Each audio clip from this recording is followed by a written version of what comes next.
guys, this is Autohaus Z from CM Autohaus. We have another Corolla today. This is Steven Van's Corolla. He's our videographer and Hello. does all our YouTube videos. So Steven, what are we doing today? Oh, we're changing my T50 because I got my spare rebuilt. Yeah, so we'll check out this guy. This is it.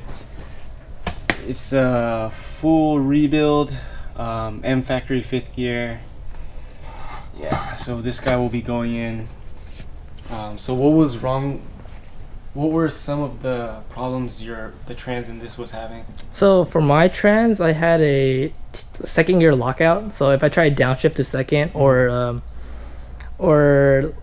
then also not only that, but like sometimes reverse would like grind. Yeah. Yeah, so just the usual issues. Okay. So yeah, we'll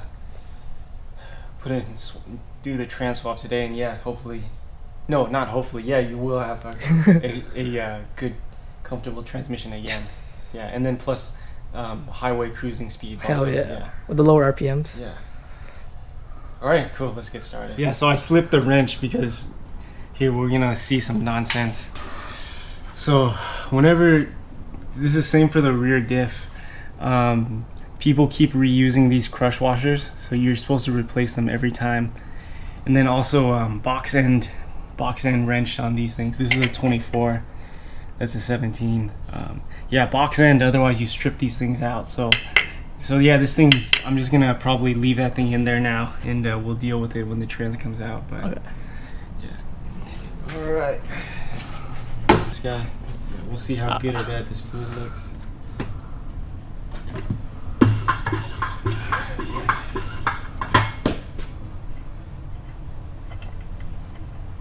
Oh, that's very bad.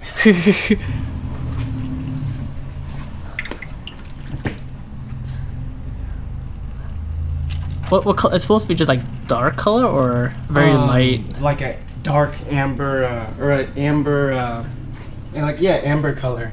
Yeah. That's not amber. Yeah, it's gray. But if we look at the drain plug, this isn't so bad. There's like a normal amount of wear. If I saw like chunks of, if I saw big chunks, then I'd be worried. But this is all like normal wear. So if you see that little bit, that's fine. But if you see like big chunks in there of solid pieces, then yeah, I'd be worried. But this is getting replaced anyway, so it doesn't matter that much.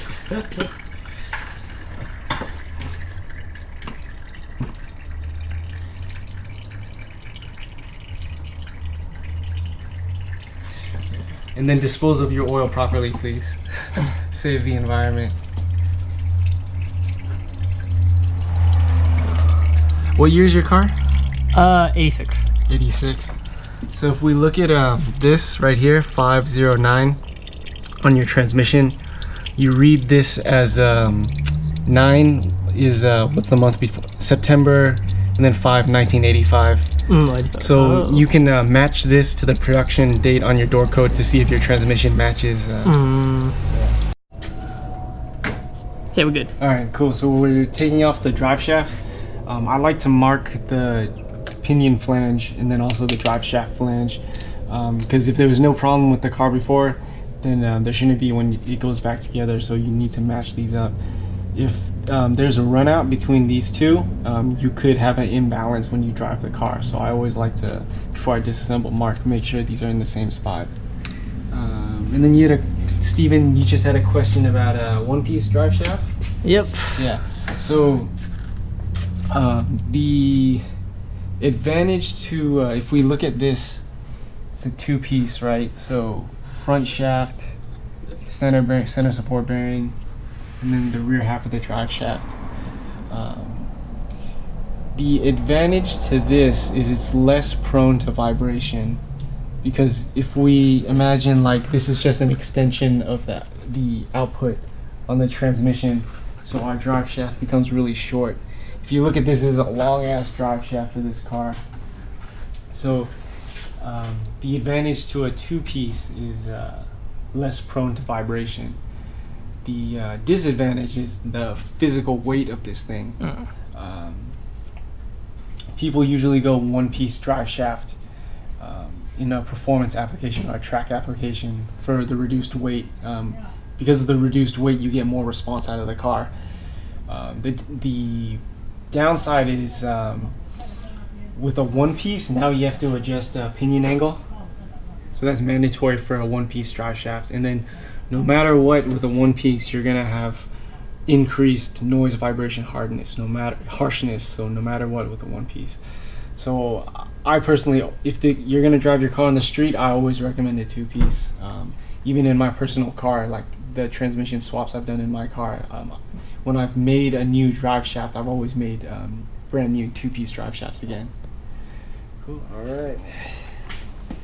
All right, so we got the drive shaft out. You want to put a pan under it because depending how full the trans is or what angle the car's at, it can still come out. There'll still be like some fluid inside the trans, so don't think it's like completely dry. We're gonna take the speedometer cable out. So you might need like some pliers to turn this, but in this case it's just hand tight. So we'll unscrew this. And then be careful again, because gear oil might come out of this guy too. So we'll unscrew this guy.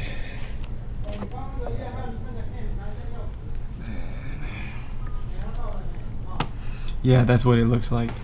There's a keyway, and when this turns, it turns the cable, and this should turn the instrument cluster on the inside.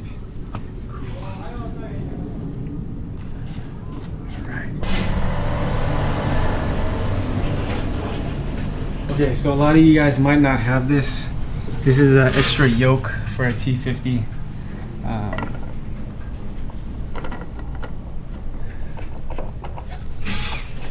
Yeah. This yoke fits kind of tight. Well, it helps if I didn't put the rag in there. So these yokes I put in there so when you take out the trans, the fluid doesn't spill out the back. So yeah. Alright, what's next?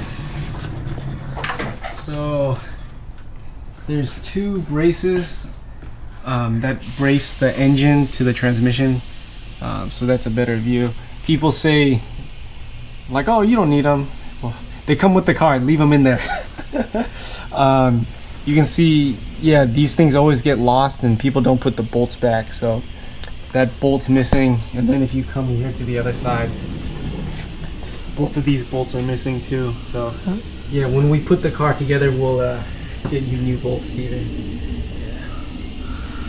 So yeah, normally I would take you only need to take these two off to connect to the transmission. So I'll take the one remaining one, take the slave cylinder off. We have a reverse light switch up here. See if that's right. Yeah, we have a reverse light switch up here. Hold on. Don't forget the reverse light switch. It's just 2 pins. So we get our needle nose and we'll just pull them out. There we go. Reverse light switch, body side ground.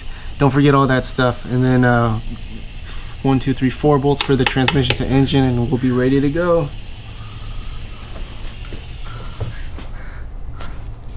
All right, we have a very bad discovery. Look at this. The fork, the throwout bearing release fork arm is totally loose like this. So it looks like someone either installed it wrong or those tangs broke off. But to show you how this guy is supposed to be, it's you're essentially supposed to have like zero movement like that. So when we take the trans out, we'll find out. And then remind me, we'll talk about what's it called, pivot ball shimming, and where the relation of this fork should be. Yeah, we'll go over that too, because that's also like a black art that people don't understand, which is important when you do transmission swaps, the position of this arm and how much you should shim the pivot ball or running like an extended clutch fork. So yeah, we'll go over that when we go back to reassembly.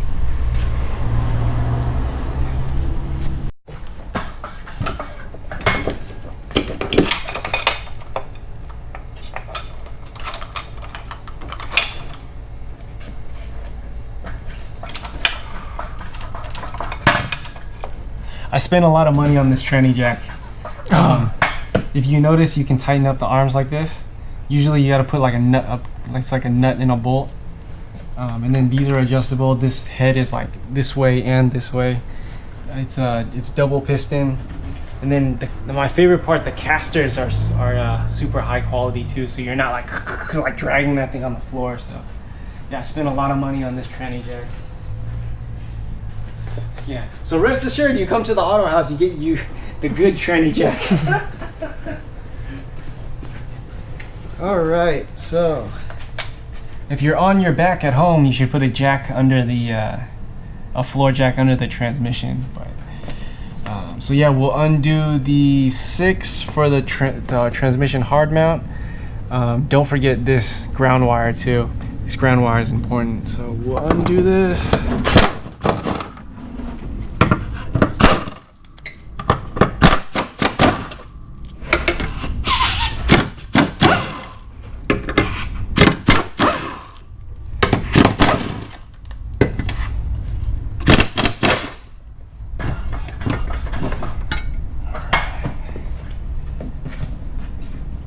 Alright, so I have some cool stuff. I have some cool tools. So this is my extension for doing the 4 Bellhousing to engine bolts. It's a 1/2 inch, and then the top part is 3/8. I use a 17 millimeter and then a universal. I put electrical tape so this thing it will stay in place. Majority of you guys won't have this if you just get like a long 3/8 and then like an adapter to like 1/2 inch. That's what I used to use for the longest time. For the longest time I didn't have air at home either, so you can definitely do this without air tools and without special stuff. But yeah, we'll undo the 4 bolts.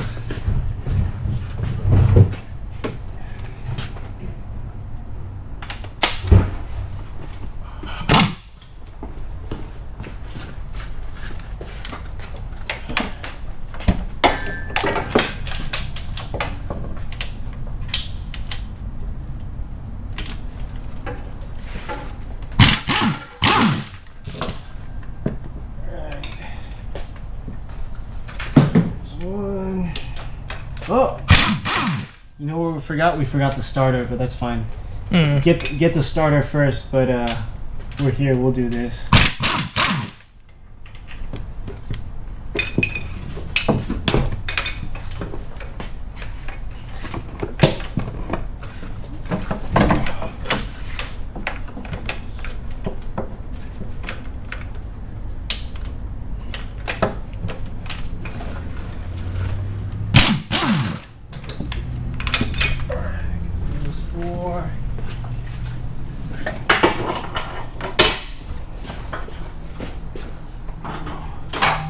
Let me pull those bolts out.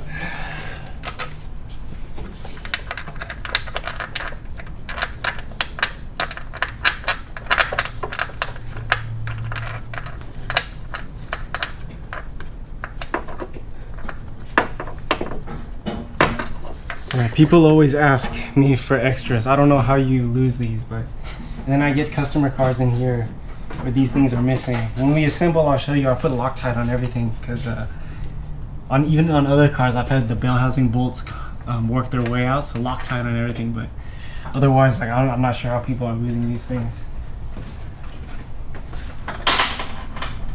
So 4 Bellhousing bolts. I was supposed to get the starter first, but that's okay. Do the starter right now.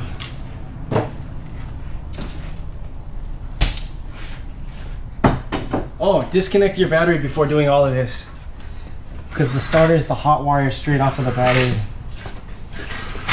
So then when your starter falls down, you literally get a shock. You get shocked and you say, I forgot to do the starter. That's a good way to remind yourself. Yeah. No, don't do that. Disconnect the battery. Starter is 2 14 millimeter bolts.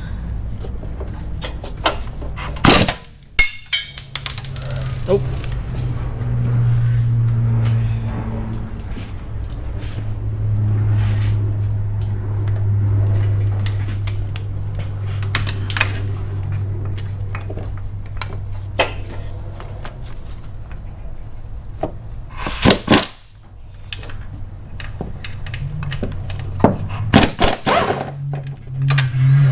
that one loose first.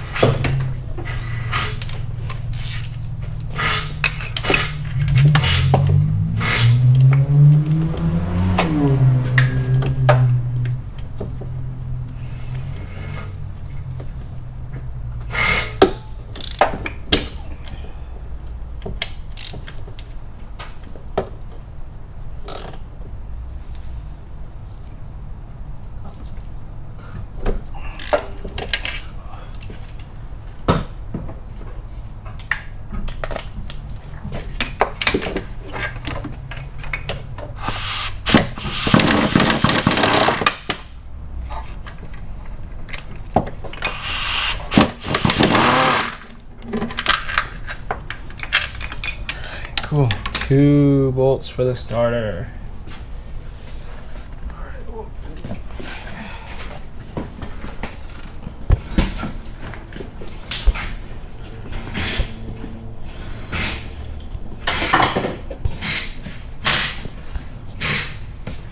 Alright, if you want to stand back a little bit, and we are ready to pull this guy out.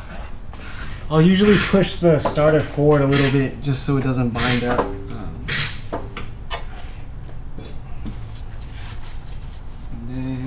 To pull this guy out.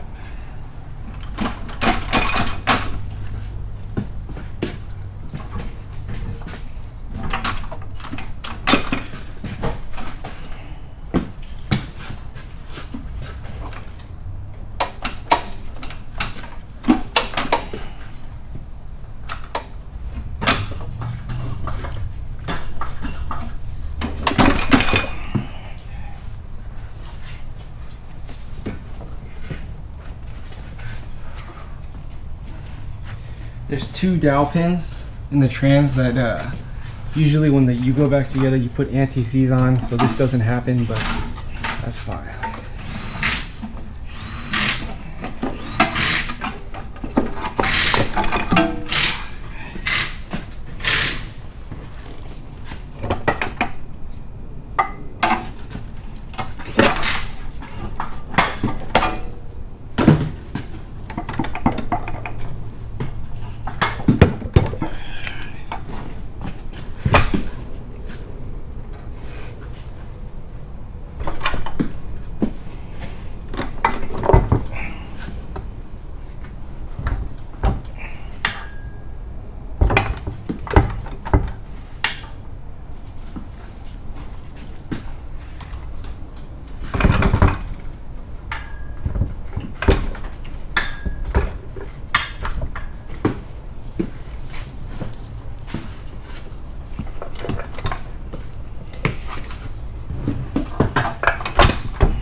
Oh yeah, there we are.